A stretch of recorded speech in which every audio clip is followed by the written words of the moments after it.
Hello, everybody. Now that spring for 2025 is starting to come up now, we're going to be exiting February in about 2 weeks, 2.5, 3-ish, depending on how you look at it. But when March does start, that is the meteorologic time for spring to start. And I wanted to make this a little spring 2025 storm awareness. Time to get back to our tornado and severe weather precautions. This is something I'll be doing yearly before spring to go over what you should do during warnings, watches, where you should go, and what the difference is between the two.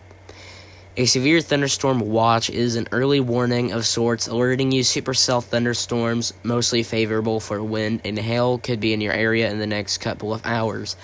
However, don't be afraid to get your storm shelter ready, as these storms can still spawn tornadoes even if the watch isn't a tornado watch. A severe thunderstorm warning is a warning alerting you the thunderstorm in your area is dropping quarter-size hail and or bigger hail, damaging winds over 60 miles per hour, and extremely heavy rainfall. The best spots to shelter when you're in a vehicle are under some sturdy buildings, excluding overpasses. Never hide under overpasses. I'll get to that later on.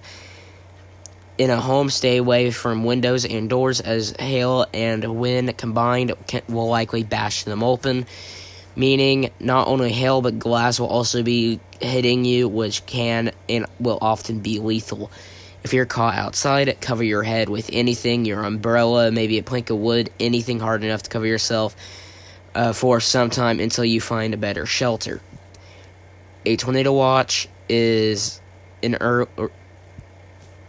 Hello, don't be doing that. There we go. A tornado watch is an early warning alerting you your area is favorable for tornadic supercells in the coming hours. Usually these supercells will be accompanied by large hail and winds, so continue staying away from those doors and windows. A tornado warning alerts you that a tornado could be imminent in a storm near you. Sometimes these warnings can be false alarms, however, you should still take these seriously. If you're on the roads, quickly search for a nearby sturdy building. If there are none, park your car and get into a ditch. Lay completely flat, cover your neck and head with your hands. Believe it or not, this has saved many lives. Again, never hide under overpasses. Overpasses will accelerate the tornadic winds, which will injure or even kill you quicker than you may think. If you're in an RV or trailer home, exit as quickly as possible and get into a sturdy building or storm shelter. In a well-built home, get to the most center point of your house. Get into an interior room like a bathroom or closet. An interior hallway will also work. Lay flat and cover your head with either your hands or with a mattress, blanket, and or pillows. After the storm passes, if you're struck, call emergency services and wait for responders. Don't attempt to help your neighbors right away if power lines or other electrical utilities nearby are down. You don't want to make yourself or any of your neighbors more casualties to the list. Another thing I want to add is lightning can strike the same place multiple times, but also lightning does in fact can also strike up to 3 miles, sometimes a little further away from the center of the thunderstorms.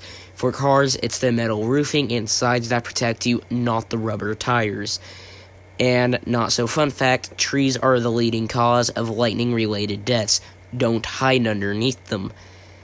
Remember, always keep an eye on your local or favorite news stations or weather YouTube channels, especially if you are aware of severe weather in your area on that day or days in the future. That can always help you be more prepared.